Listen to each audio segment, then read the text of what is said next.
One Question is designed to give subscribers valuable insights on how executive leaders in college athletics think about key issues on their respective campuses, in their departments, or within their leagues and conferences.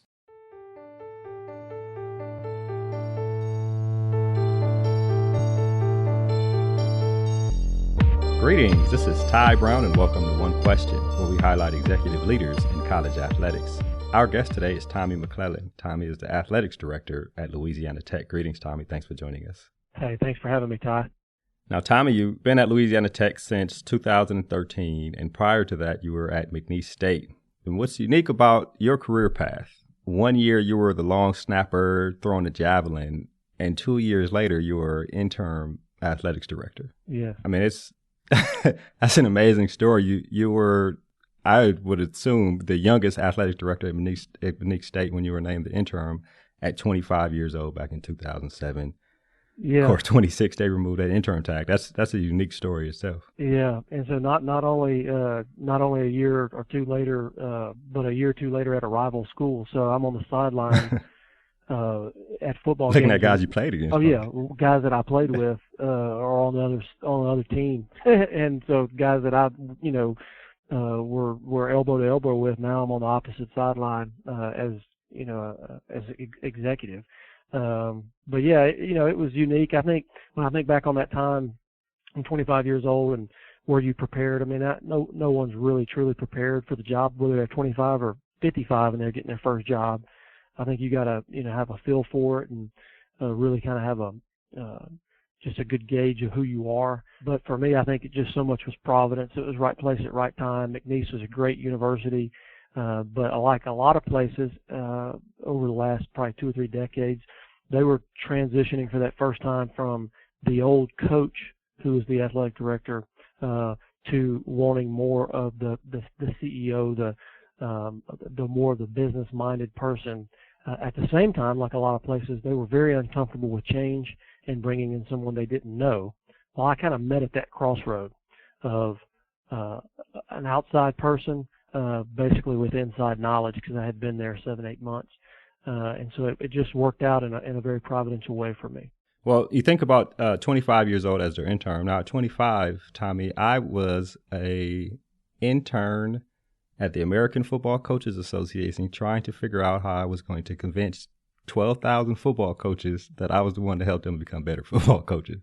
That's a completely different responsibility than being the interim athletics director there at McNeese. Now, when you took over, you mentioned change, right? Longtime football coach, I think he had just left either right when you got there or around the time before you got there.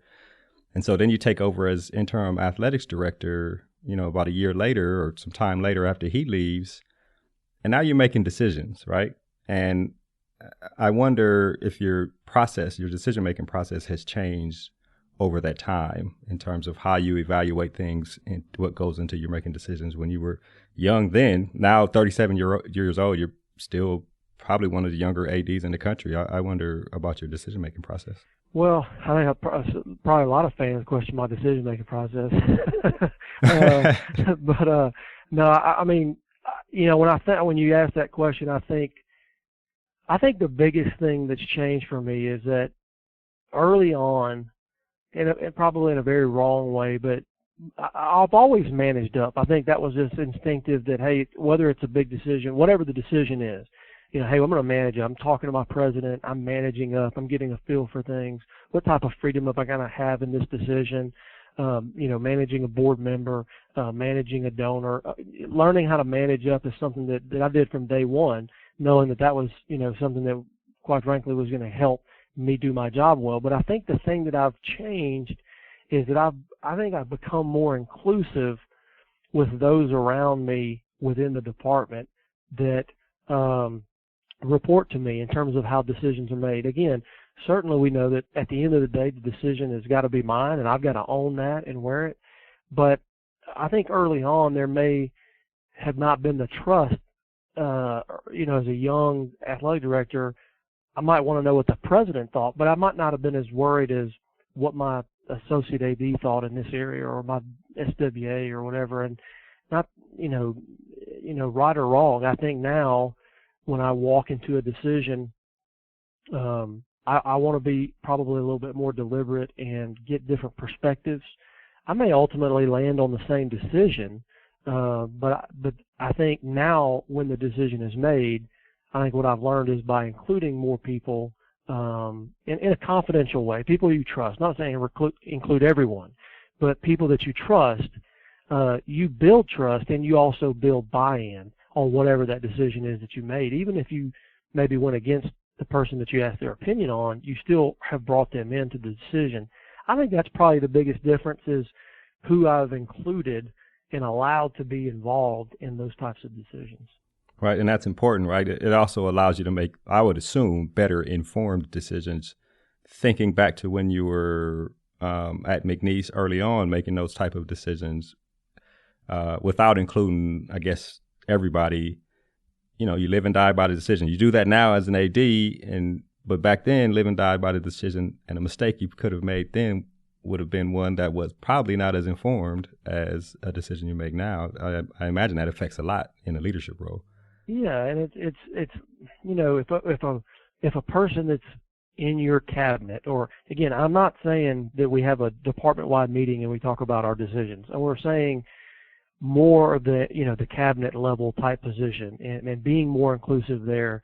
Then when a decision does turn out to maybe be the wrong decision, you then have somewhat of a army of people that can help defend it out in the community, in the news media or whatever it is, to say, hey, no, these are the things we were thinking about, you know, and how we went about that decision. But and again, I think probably it wasn't that I didn't necessarily trust people. It was that, yeah, I guess in my mind, you know, probably early on it was maybe confidentiality. Well, if I talk to more people, it's going to get out, and I want to keep this thing contained or whatever. And well, that comes with trust. You know, you get, if you trust the people, you trust them. If you don't, then you probably ought to, you know, not have them in your cabinet or around you. You need to get people you trust, and then empower them to help run the department with you. All right. Now, one of the things I faced when I was young, working at the AFCA, talking to football coaches, was age. I didn't necessarily have a title, but they didn't, you know, some people were like, I mean, how long have you really been doing this here? Like, how can you type thing? So you had to make some, you know, decisions back when you were 25 and 26 years old. Did you face leadership challenges because of age when you were a young athletics director? Yeah, I think, you know, I've spent a lot of time thinking about this. Obviously, when you're 25 years old and you're in charge of the department and it's the constant thing that comes up. I can remember very distinctly my first year as AD, there was an article written down in Lake Charles about, I think the quarterback's name was Bradley George, but he was a quarterback at Texas State in our league, and he had gone into Major League Baseball and then come back and play college football. And there was an article written about how he was older than the AD at McNeese, me, and basically just poking fun at me and how young I was and how old he was. And I was constantly battling that. But ultimately the thing about age is this: what age brings into a person, to the opposite person's mind, is two things. They think it's a lack of experience and a lack of maturity. And so the experience was true. Like I couldn't deny that. I'm gaining experience. But the maturity factor was not true. I was mature. And I actually was very conscientious about how I handled myself throughout the day, and certainly in public situations and events, to be extremely professional, to dress professional. I wore a suit and tie probably almost every day of the week for the first 2 or 3 years I was AD, because I did not want to be perceived as immature. And I was battling an image thing, and the first thing that people think about when they say this person's young is, well, they're either inexperienced and mature. Well, the inexperienced part, I wanted to prove that I'm willing to learn, and that I have, that I have the ability to learn, and I'm going to gain that experience. But the immature part is don't tag that to me. And so I worked really hard to battle, to make sure that people knew that I was professional and mature to handle the job, and that the things that I lacked in experience, I was gaining every day, and that I was, hopefully a quick learner, and that, I could make adjustments as needed. So that's kind of how I addressed it. But yes, it was a constant. I mean, every time I spoke at a Rotary Club, every time I spoke at something, I mean, the first person that would raise their hand would be, how old are you? You just too young to be an AD. Just constantly kind of ribbing and jokes at that. And it's funny because the guy that I replaced, he was speaking at those same places, and they probably tell him how old he was and that he needed to retire. And so it's like, where's the happy medium at? Because, at some point you're in the middle, I guess, and maybe I'm there now, and you're enjoying, the benefits of trust and professionalism and maturity, and they believe, they can trust you. But yeah, early on, it's just a matter of experience and maturity, and I tried to eliminate the fact that I wasn't immature. Can you recall any specific moments internally, right, where now you're the boss, you're leading everybody, they look to you for leadership, but then they probably are also questioning things? Were there any decisions that or anything you had to do in those early years where they might have challenged you a little bit because of that age thing, and you had to manage through that with the maturity that you had? I was so blessed with the coaches that I had and the staff that I had. Coach Matt Viator, who's now at ULM, was the head coach there at McNeese when I was there. And I mean, he's a constant gentleman. I mean, he grew up in the high school ranks as a coach, and so he really understood hierarchy, and he respected me as a principal, whether I was 25 or, 35. It was like, hey, you're like the principal, and I'm going to respect you, and I'm going to follow the chain of command. Now, I also didn't, expose that. Like we went through budget cuts. I was at McNeese during the 2008 downturn, so all of a sudden, boom, you just having to go in there and slice budgets. And I remember the very first meeting that I ever had, when I had to have a department-wide meeting and explain how bad things were going to be and that we're going to begin to massively cut budgets. And I just like, how am I going to do this? Because I want to be progressive. I want to give the coaches what they need. And basically, I went into Coach Viator's office. I mean, he was the king of the coaches, and everybody was going to look to him for leadership. And I didn't want to catch him off guard. I went right in there and said, "Hey, Coach, this is the challenge I've been given. I want you to know we're going to work together on this." And he said, "I get it. I understand. It's not your fault. And, we're all going to work together." And so then when I announced that to the group, they kind of all leaned and looked at Coach Viator to see what his reaction was going to be. And he just said, "Hey, we'll work through this together." And so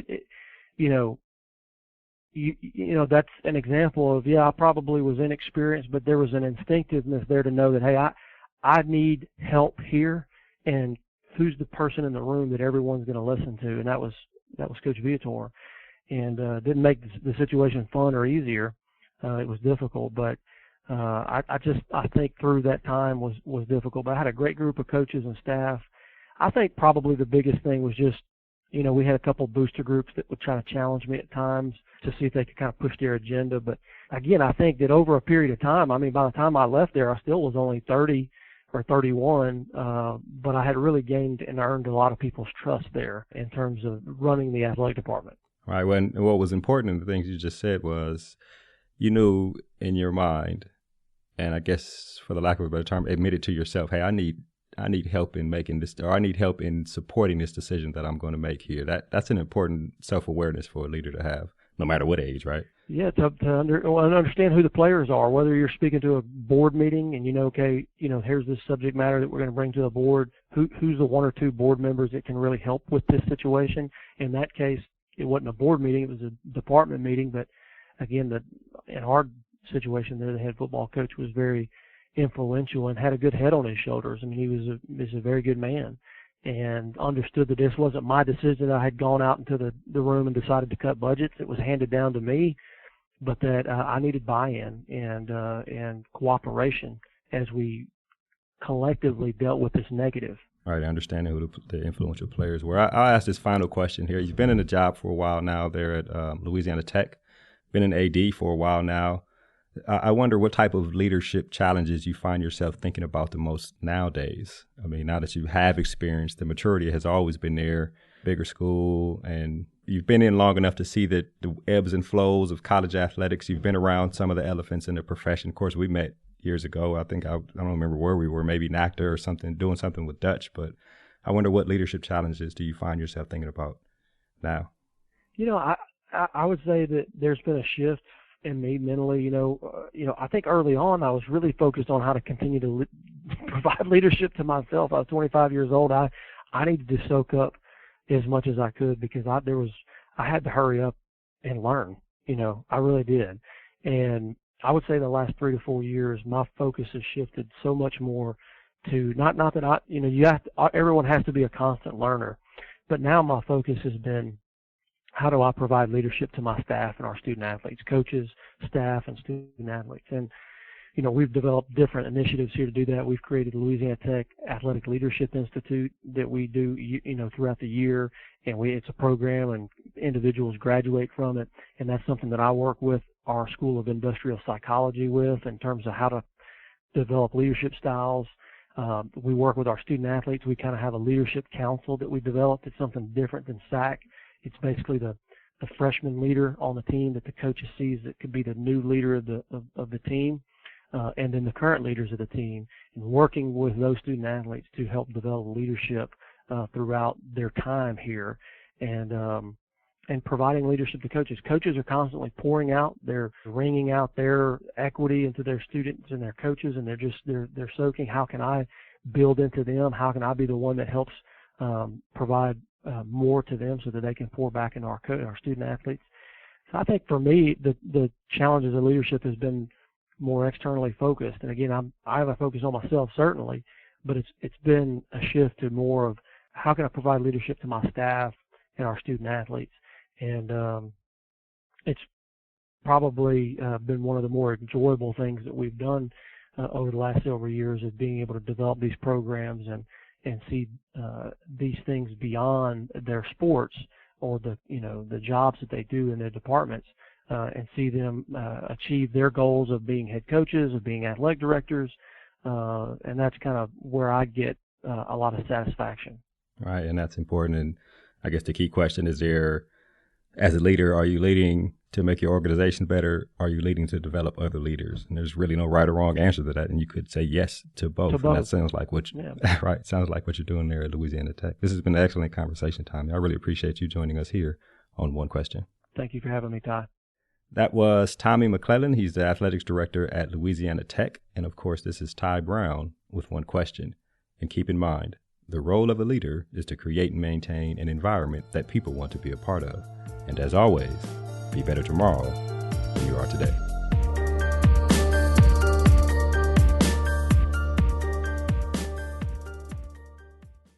This episode of One Question is produced by Spades Media Group, solving problems using creative leadership.